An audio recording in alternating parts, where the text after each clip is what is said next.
Ladies and gentlemen, welcome to the DRich Show, where we talk anything and everything crypto. Now, here's your host, DRich.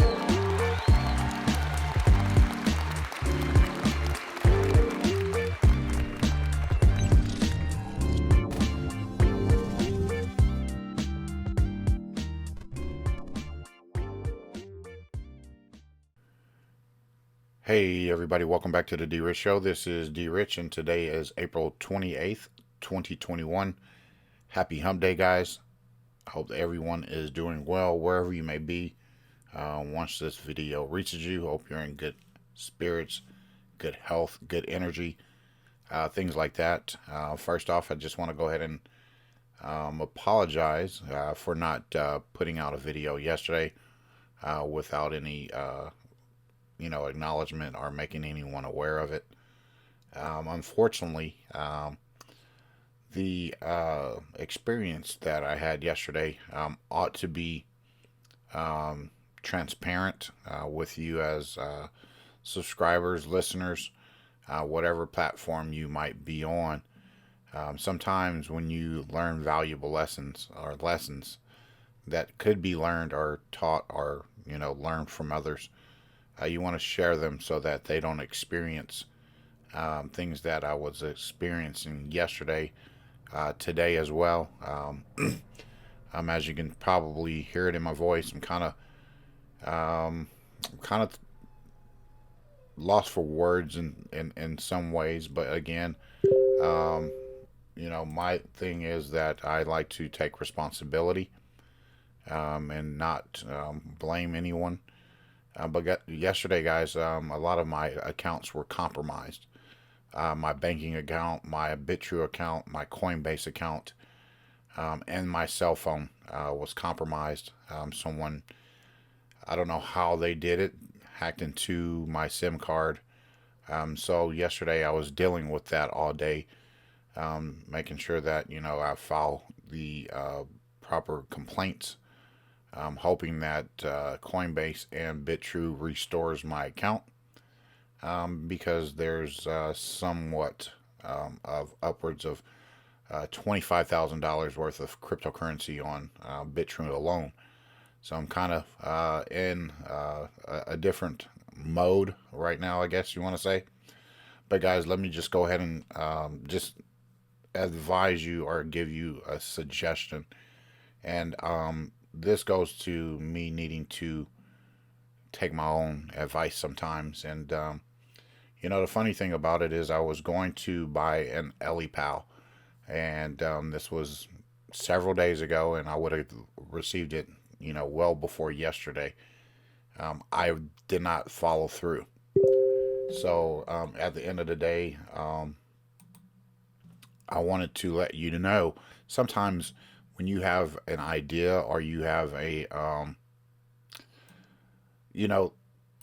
intuition or a hunch, you have to follow through. Sometimes when we talk ourselves out of certain things, and then we come to find out that you were meant to believe in your instincts. So anyway, guys, go ahead and get yourself a ledger, a hard wallet, or some sort of device where you're able to take your assets offline. Now, I'm not saying that my assets are lost by any stretch of the imagination. What I assume that there's certain security features that I put in place or mechanisms that probably kicked in that locked my account to wait to further validate my account. So, at the end of the day, I do have to be patient. And later, before I end, I want to share something with you that will hopefully allow you to understand what type of person I am, where I'm not bent out of shape, where I'm not angry, where I'm not, cussing up a storm and things like that. Naturally, that's what a human being would do, especially when you've invested that much time, effort, energy into a particular portfolio, which is BitTrue and, Power Piggy. The price is that you bought these assets in, that would be heartbreaking. It would be devastating to a certain degree. Yes, I can recover those assets. I'm fortunate enough to be able to do that. But no one wants to do that. So if there's a hacker or a scammer out there, you know, I'll say this: shame on you. But at the end of the day, if that comes to be and that happens that way, maybe you need it more than I do. And God bless. I hope that you do something well with it if that it turns out to be that case. But, we're always going to keep positive, upbeat, knowing that, these exchanges will look out for the best interests of their customers, especially the legitimate customers. Anyway, guys, Bitcoin's dominance is at 49.1%. Ethereum is at 15.1%. So Ethereum is actually picking up some dominance in the market. Bitcoin is trading at $54,847. Ethereum at $2,722.55, up 3.3% in the last 24 hours. And we got Binance Coin at $559.96. And we're going to talk a little bit about Binance as BaFin cracks down on their crypto exchange. And XRP is at $1.36 right there at number 4 in the market cap. So it looks like we got a little price appreciation over the last several days, which was great. And then we got Cardano at $1.32, up almost 2% over the last 24 hours. And very much impressive Doge, wow, 30 cents right there, up almost 13% over the last 24 hours. So anyway, people continue to underestimate Dogecoin. All right, no problem. We'll see the results at the end of it. Polkadot is at $33.61, and Uniswap $42.33, and Litecoin rounding out the top 10 at $256. And again, guys, this is never going to be financial advice. I'm not a financial advisor. I like to go over the current market cap because it allows us to kind of understand the market flows, the ups, the downs, buying opportunities, and looking at, price appreciation, depreciation, things like that. So I like to go over it consistently because the more you go over it, the more familiar you get with the market. So anyway, you go ahead and go down the market cap and, see where you get in on some good projects and do your due diligence and your research. And again, we'll be moving on to this. As a U.S. bank customer, U.S. Bank will launch crypto custody pending compliance tests. And this is by Colin Post from The Block. And this was written yesterday, April 27th, 2021. And we'll get right up into it. Per an April 27th blog post, U.S. Bank is finalizing cryptocurrency custody services. The actual announcement says that the new services are contingent upon the selection of a sub-custodian to contract under U.S. Bank. Christine Waldron, Chief Global Strategy Officer for Global Fund Services at U.S. Bank, told The Block, "We have made the selection. We're working through our operational integration and our risk and compliance process. And there is also, however, no confirmation time frame for when these services will go live. By assets under management, U.S. Bank is one of the largest in the country.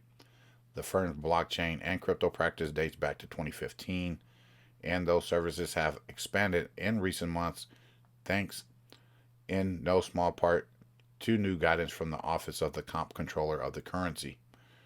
Back in 2020, the OCC under Brian Brooks authorized national banks in the U.S. to custody crypto, following the OCC, which began issuing national banking charters to crypto-native firms, including Custodian, Anchorage, and Paxos. And leadership at the OCC has changed, however, and there is some political pressure, especially congressional Democrats, to undo the legacy of Brooks and his predecessor, Joseph Alting. And regarding this concern for crypto services, Waldron said, "We are moving forward based off of the most current guidance that we have," and that's the most important piece.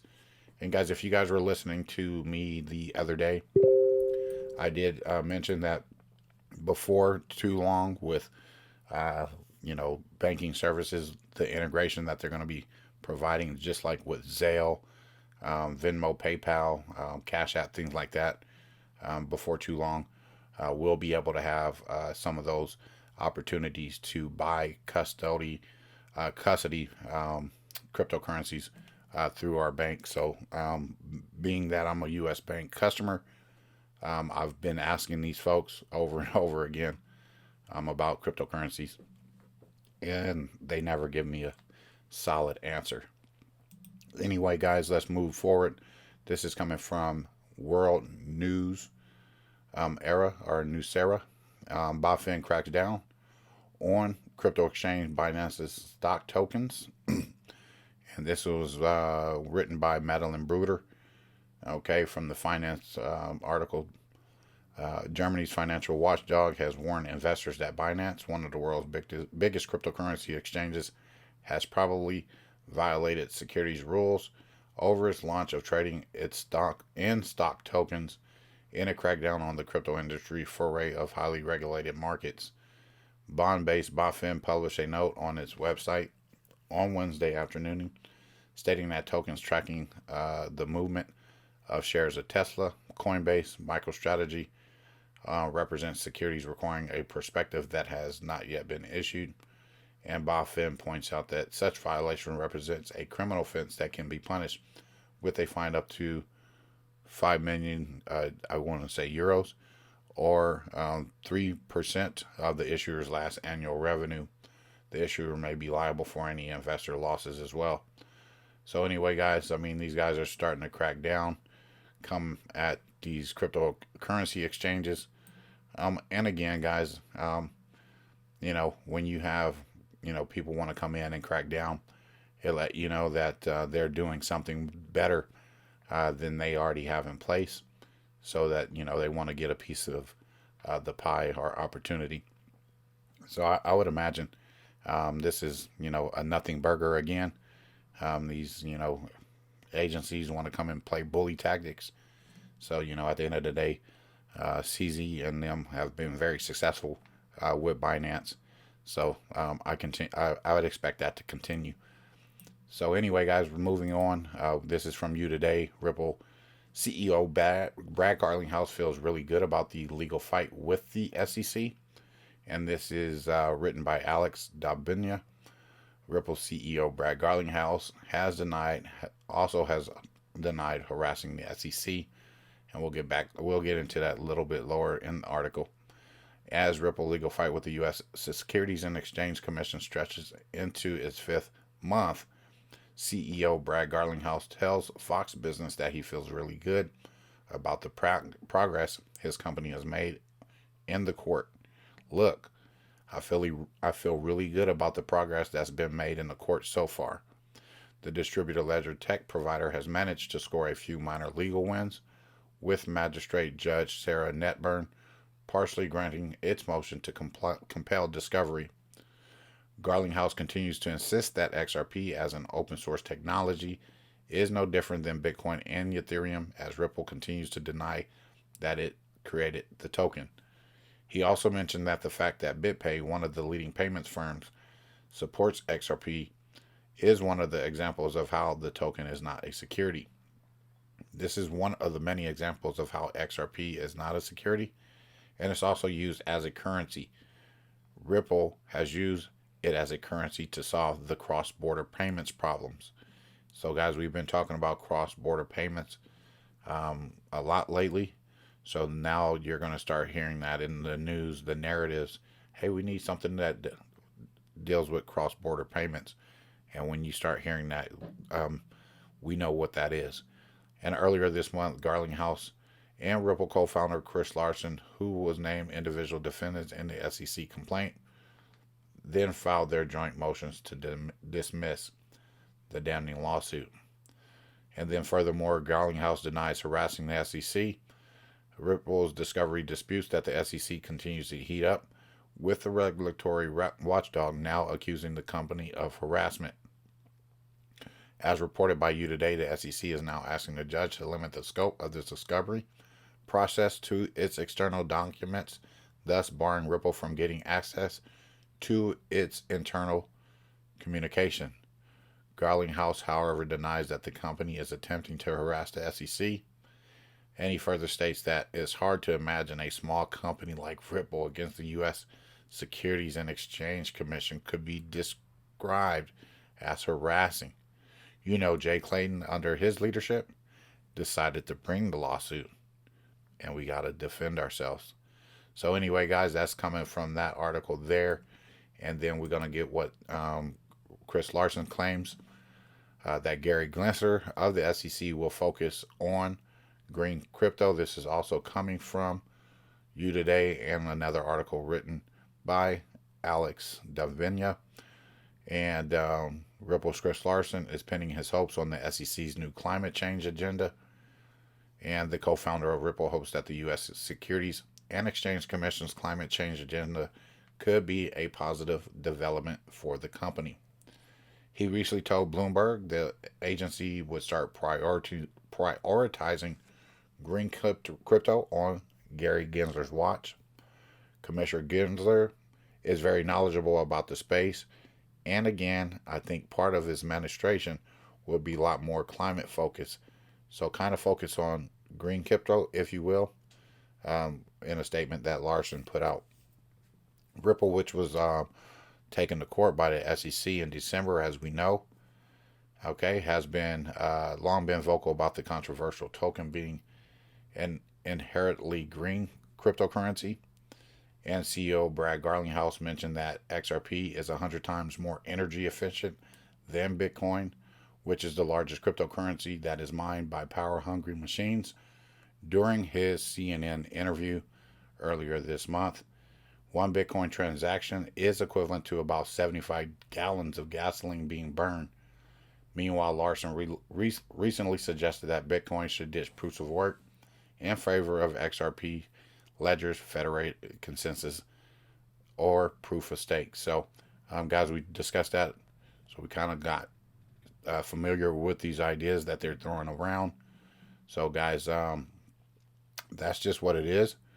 We're getting close, as you know, stuff starting to ramp up. And then, furthermore, Larson claims that regulatory clarity is also of a paramount importance for the U.S. to stay on top of the crypto industry. And the billionaire adds that it is very easy for companies to move out to other jurisdictions. Frankly, it's too easy for innovators to move to places like Singapore or the UK, for example.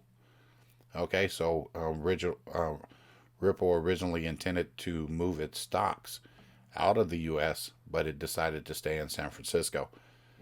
So, guys, I'll leave these in there, so if you want to go over it, again, I pretty much read it in full. You guys can come to your own conclusions and ideas about what's going to happen, when it's going to happen, who knows. But I would imagine, the more closer we get to the summer, I think that we'll find a little bit more clarity. I do believe before July, I do believe we'll have the answers that we're all looking for XRP. But anyway, guys, I hope you guys enjoyed today's video. Again, I apologize for not producing a video yesterday. So I will make up another video for you guys sometime this week with some information that I wanted to touch on yesterday. Unfortunately, I got sidetracked with all of the nonsense that I had to take care of. And again, just as a reminder, go ahead and set yourself up with a ledger. You can go to ledger.com. You can go to LEPAL with the E, and you can find that you'll save yourself a lot of headache. Learn from myself, learn from me, so that you don't create the same mistakes or, the mess that I'm in right now, trying to restore confidence and kind of restore my faith in these systems to a degree that I need to kind of get that violation feeling away. But anyway, guys, if you guys are new to the channel, go ahead and hit that subscribe button, hit the rumble button, hit the like button, thumbs up. I appreciate you all. And again, we'll be back with another video for you tomorrow with some new information. God bless, take care, and as always, treat everyone with class. dignity, and respect. Bye-bye.